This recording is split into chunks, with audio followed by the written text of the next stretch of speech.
আসসালামু আলাইকুম। সবাই কেমন আছেন? আশা করি সবাই ভালো আছেন। আমিও আপনাদের দোয়ায় আলহামদুলিল্লাহ অনেক ভালো আছি। গতকালকে ইউটিউব চ্যানেলের কিছু সমস্যার কারণে আমি কোনো ভিডিও ছাড়তে পারিনি। আমি জানি আমার ভিডিও দেখার জন্য তোমরা অধিক আগ্রহ নিয়ে বসে থাকো। সরি আপু ভাইয়েরা, আমি খুবই দুঃখিত। যাই হোক, আজকে গাছ থেকে সব আমরা পেরে নেব। গাছের আমড়াগুলো বতি হয়ে গেছে, ইঁদুরে কেটে নিচে ফালাইতেছে।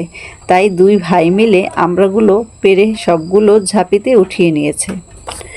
আমড়াগুলো নিচে পড়ায় একটু কাদা লেগে গেছে, তাই দুই ভাই মিলে ধুয়ে নিতেছে।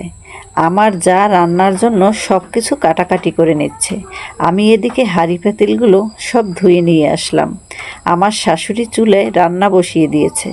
আমার বড় মেয়ে রান্নার জন্য চাল আনতে দোতলায় উঠেছে। ওকে উঠতে দেখে আমার ছোট মেয়েও দোতলায় ওঠার শুরু করেছিল। ওর দুই ভাই বকা দিতেছিল, তাই ওর মন খারাপ করছে। এদিকে আমার শ্বশুর নারিকেল ছিলাইতেছে।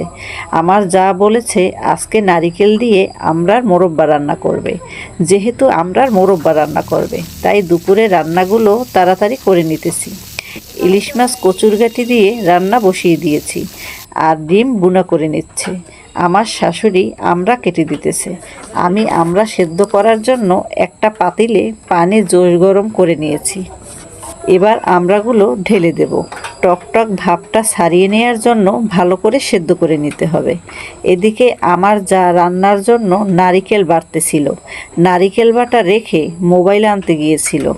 আমার যা এসে দেখে 1 চামচ নারিকেল ফেলে দিছে।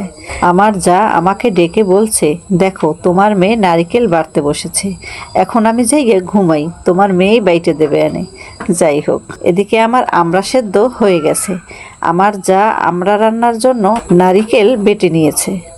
আর আমড়া রান্না করতে পেঁয়াজ বাটা আদা বাটা লাগবে, সেগুলোও বেটে নিয়েছে। এবার একটা পাতিলে সয়াবিন তেল গরম করে নিয়েছে। এবার এলাচ, দারচিনি, তেজপাতা তেলে একটু ভেজে নেবে। পেঁয়াজ বাটা আদা বাটা দিয়ে কষিয়ে আমড়া সেদ্ধ দিয়ে দিল। এবার পরিমাণ মতো চিনি দিয়ে ভালো করে কষিয়ে নেবে। আমড়ার গায়ে চিনিটা ভালোভাবে যাতে ঢোকে, এই জন্য অনেকক্ষণ কষিয়ে নিতে হবে। আমার শাশুড়ি আমড়াগুলো ফালা ফালা করে কেটে নিয়েছে। আপনি চাইলে শুধু চেরা দিয়ে নিতে পারেন। এই আমড়া রান্নাটা খেতে কিন্তু অনেক ভালো লাগে। আমাদের বরিশালের মানুষ এইভাবে আমড়া রান্না করে খায়। চিনি দিয়ে কষানো হয়ে গেছে, এবার নারিকেল বাটা দিয়ে দেবে। তারপর অনেকক্ষণ কষিয়ে নেবে, যতক্ষণ না পর্যন্ত ভাজা ভাজা একটা ঘ্রাণ না বেরিয়ে আসে। এবার ঝোলের পানি দিয়ে ভালো করে জাল দিয়ে নেব। এই আমড়া রান্না কিন্তু অত সহজ না, অনেক সময় নিয়ে অনেক ধৈর্য নিয়ে রান্না করতে হয়। ইউটিউবাররা এবং যারা দর্জি কাজ করে, এই ধৈর্য জিনিসটা কিন্তু সবার থাকে না। এই ধৈর্য যার ভিতরে আছে তারা একদিন সফল হবেই ইনশাল্লাহ। এদিকে আমার ছোট দেবর বড় একটা কাঁঠাল আর আম নিয়ে আসছে।